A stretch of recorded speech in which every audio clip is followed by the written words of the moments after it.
Hey guys, this is Chris speaking. Today, we're not just here to watch, we're here to have a serious and important conversation. Let's dive into a topic that many men tend to avoid, but is crucial for a fulfilling and happy life: men's mental and emotional health. Before we delve deep into this subject, I'd like to invite you to join us on this journey of self-discovery and growth. Subscribe to the channel and hit the bell so you don't miss any content that can make a difference in your life. Why men don't prioritize mental health care. Now, let's talk about a crucial question. Why do so many men neglect their mental health? It's essential to understand that this behavior is not the result of a conscious choice, but is influenced by complex factors.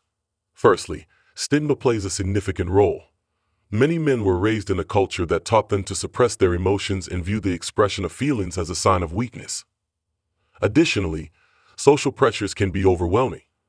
The traditional idea of masculinity often places a burden on men's shoulders, expecting them to always be strong, resilient, and independent. We cannot ignore the lack of information. In many cases, men simply do not have access to the tools and resources needed to address mental health issues.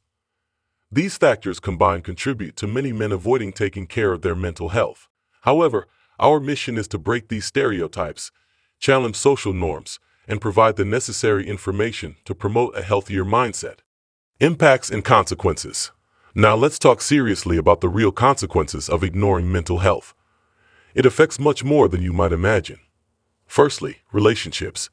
When you keep things to yourself, don't open up about what you're feeling. That can impact your relationships with the people you love. Sometimes lack of communication is like a barrier. And it doesn't stop there. There are physical issues. When the mind isn't well, it can affect the body too. Stress, for example, can take a toll on you physically.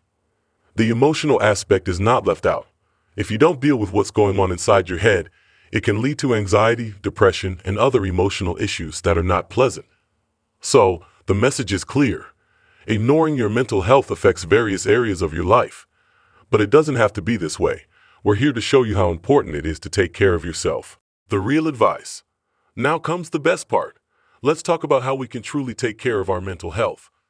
Pay close attention so you don't miss any tips. We're going to give you some practical advice to boost your mental health.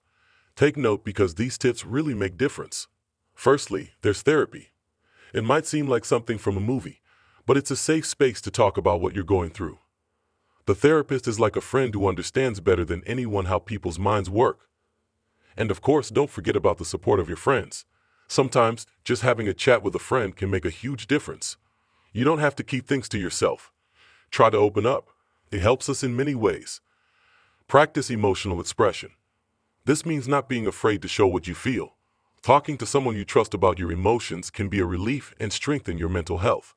Then, there's self-awareness. This is one of the most powerful things. It's like looking inside yourself and understanding what makes you happy, sad, and calm. The more you know yourself, the better you can deal with life situations. Next, take care of your body.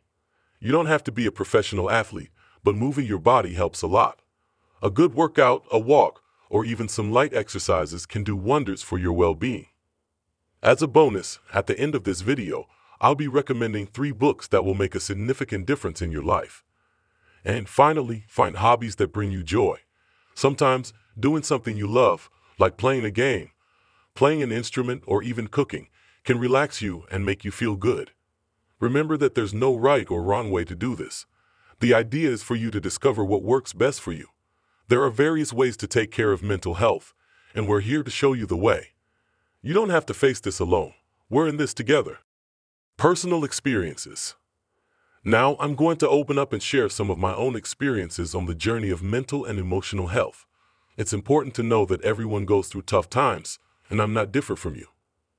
Back then, I had moments of holding everything inside, thinking it was the right thing to do. But guys, that only made me more tense and confused. Then I realized there was nothing wrong with asking for help and talking about what was going on in my head. I talked to friends, gave therapy a chance, and man, that made all the difference. But understand one thing, the journey continues.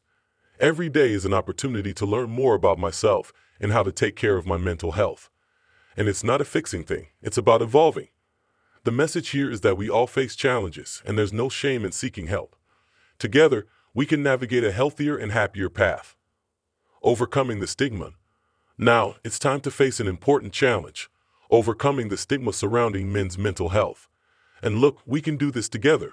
Sometimes it feels like society expects us to always be tough, not to show weakness. But that's a myth. We all have our ups and downs. Here we're challenging that idea. It's not weakness to ask for help or talk about what you're going through. In reality, it's a sign of strength and courage. So, if you've been through this or know someone who has, let's work together to change this mindset. Men's mental health deserves respect and attention, and we can all be part of this transformation. As promised, now I'm going to tell you about the 3 books that can help you overcome these problems. The first book is The Power of Habit by Charles Duhigg. While not specifically geared toward men, this book addresses how changing habits can have a positive impact on mental health and personal success. The second book is Getting Things Done by David Allen. This book is about productivity and time management, providing strategies for men who want to be more effective in their personal and professional lives. And finally, the third book, The Gifts of Imperfection by Brené Brown. Brené Brown talks about the importance of vulnerability and accepting our imperfections for a fulfilling life. These are the 3 books that can change your life once and for all. I'll leave the link to them in the description of this video and in the first pinned comment. So, guys, we've come to the end of this important conversation. If any part of what we talked about is happening with you, don't keep it to yourself. Drop a comment below about the part of the video that you think it is the most important. Seeking help is a sign of strength, not weakness. Don't forget, subscribe to the channel, give this video a thumbs up, and share it with friends who might need it.